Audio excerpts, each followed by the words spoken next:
Starting from January 2025, Indonesia will raise its Pajak Pertambahan Nilai or PPN from 11% to 12%. This new policy is meant for luxury goods and it's still under debate, so new alterations are still possible. PPN is similar to VAT in the Netherlands, where the standard rate is 21%. But this increase will affect millions of Indonesians differently.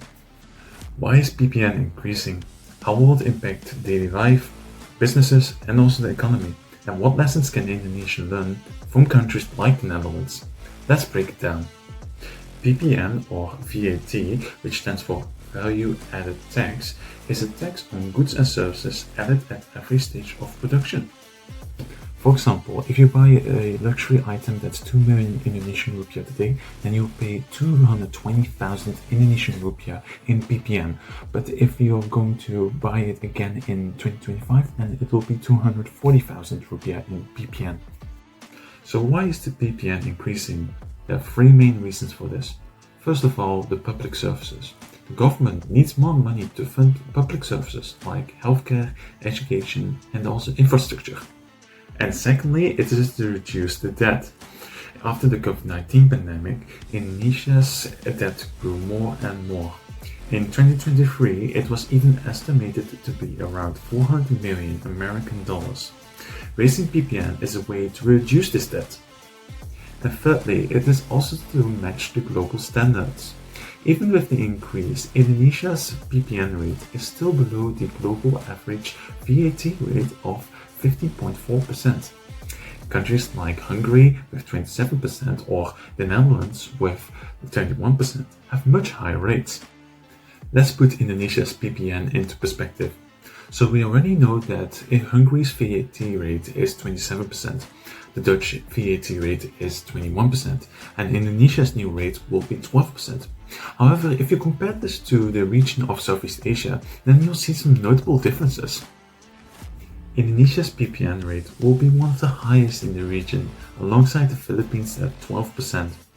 Other ASEAN countries like Vietnam at 10%, Singapore at 9%, and Thailand at 7% all experience lower rates. This shows that while Indonesia's PPN is rising, it's still lower than many countries globally, but relatively higher within Southeast Asia. So how will this 12% PPN affect people and businesses? First of all, the people. The people have to spend more money on luxurious items and therefore have less money to spend on basic necessities like food and transportation. This means that they will have to think twice before buying a luxurious item. As a reaction to this, businesses have to lower their prices in order to remain competitive. But this also means that they will have lower profits. According to Keynesian consumption theory, higher taxes reduce the disposable income, leading to less spending and slower economic growth. This will most likely hit the lower income households and smaller businesses the hardest. One challenge Indonesia still faces is corruption. On the Corruption Perceptions Index, Indonesia only ranks 115th out of 180 countries. In comparison, the Netherlands ranks 8th.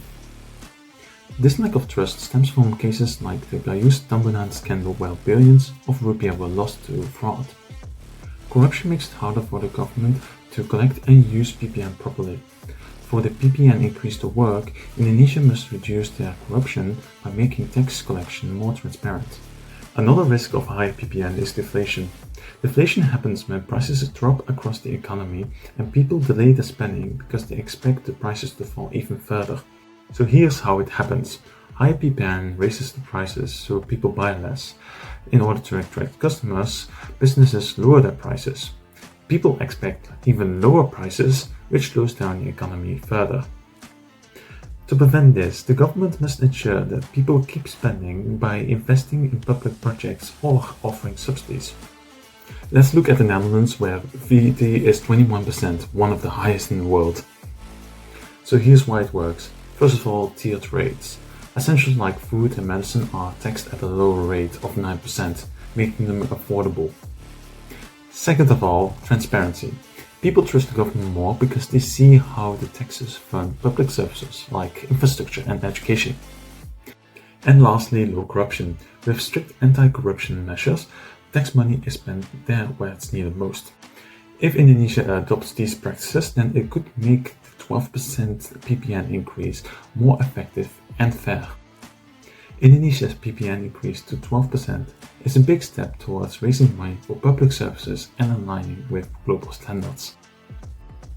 However, it's important to tackle corruption, to make tax spending more transparent, and to create systems that are fairer for low-income families.